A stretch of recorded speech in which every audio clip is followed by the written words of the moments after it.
This man makes a difference in lives young and old all over the world. He walks with sailors, students, and their families, and his roles is as a Navy chaplain, wrestling coach, and pastor.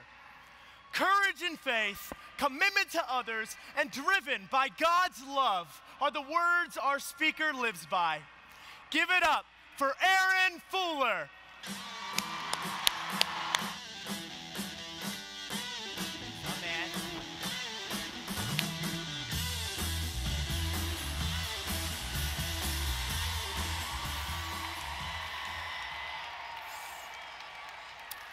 So I'm Aaron.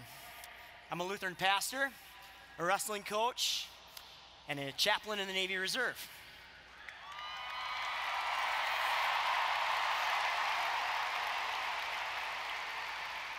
Now, when I tell people what I do, I typically hear things like, how do you manage all that? And that sounds like a lot, and man, that sounds hard. And I suppose it is hard, but then I think of some of the stories people have told me. There was a young man in his early 20s who came into my office. He had just returned from a year-long deployment overseas. And he couldn't figure out why he was so angry and so irritable. And he'd never talked to anyone about it before, and so he chose me. So as he sat down and talked, I learned a little bit about, over the course of that deployment, he saw 10 members of his unit die, either by suicide or killed in combat. Now, as a wrestling coach, I spent countless hours on the mat trying to teach my kids takedowns and escapes and all kinds of wrestling moves.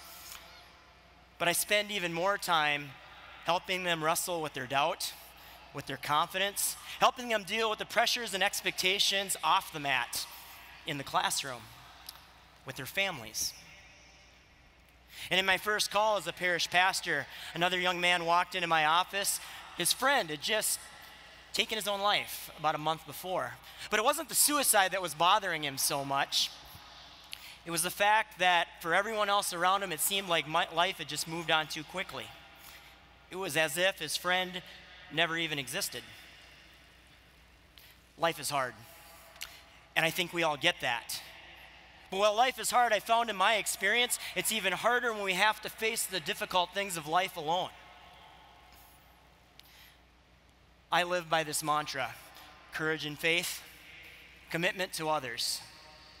Courage is trusting that Jesus is in those dark places and hard moments, so we shouldn't fear walking into them with people. And commitment is not even giving it a second thought.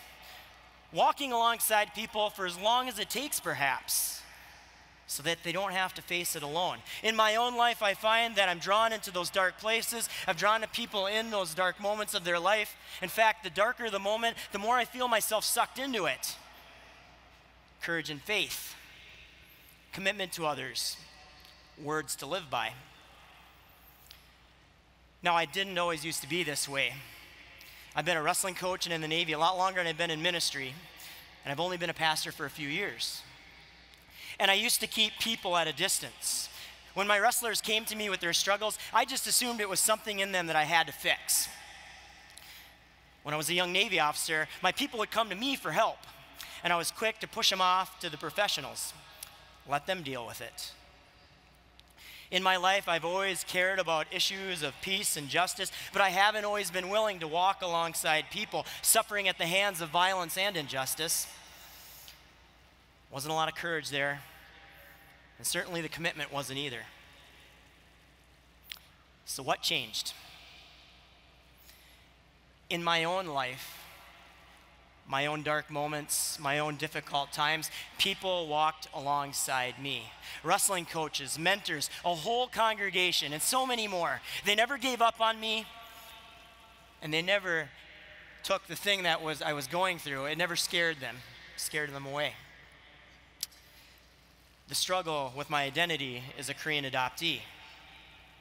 My dad's sudden death, my mom's alcoholism, my failures as a college wrestler that I let define my self-worth as a young man.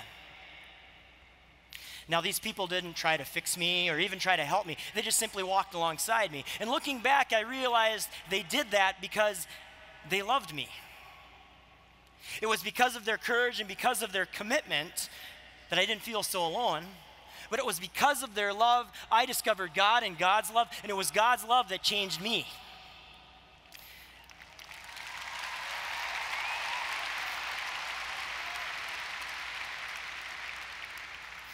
You see, a life of courage and commitment, it doesn't happen unless we learn to love ourselves and love others as God has truly loved us first. And it is because of this that I'm driven into those moments with people, because when I hear of their struggles, I'm so broken by it. And it is because of this love that I have a deep desire for people to know God and God's love and be changed by God's love just as I was changed by it. I think we all know that the world and its people need us. It needs us to be courageous to walk alongside people in those difficult moments. And it needs us to have fierce commitment to walk alongside people, especially when the things of this life crush their very souls and humanity. But perhaps what they don't need us to do is fix their problems or even try to save their worlds. What people need us to do is love. Love those who look and sound and believe different things than us. Love people who serve causes that we may not understand.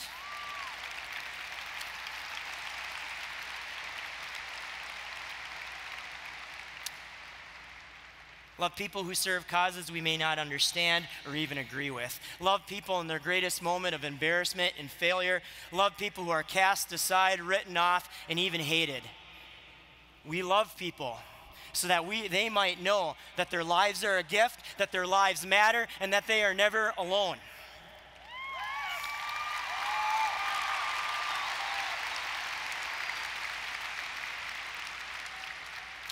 Now I'll tell you, love like that, a life of love like that, it's not easy. It takes tons of courage, it's a huge commitment, and above all, it takes risking vulnerability, our own and with others. But I'm standing before here to tell you that it's totally worth it. Because as much as God's love's changed me, and I've seen God's love change other people, all because I let God's love push me past my prejudice, my fear, my comfort zone, and my limits. Courage and faith, commitment to others, all driven by God's love. And at least for me, whether it's on a wrestling mat, or it's as a pastor, or even as a Navy chaplain, I will tell you, yes, it is a hard life, but it's a great one. And along your own journeys, let God lead your life there also, to a life of love. You won't be sorry. Thank you.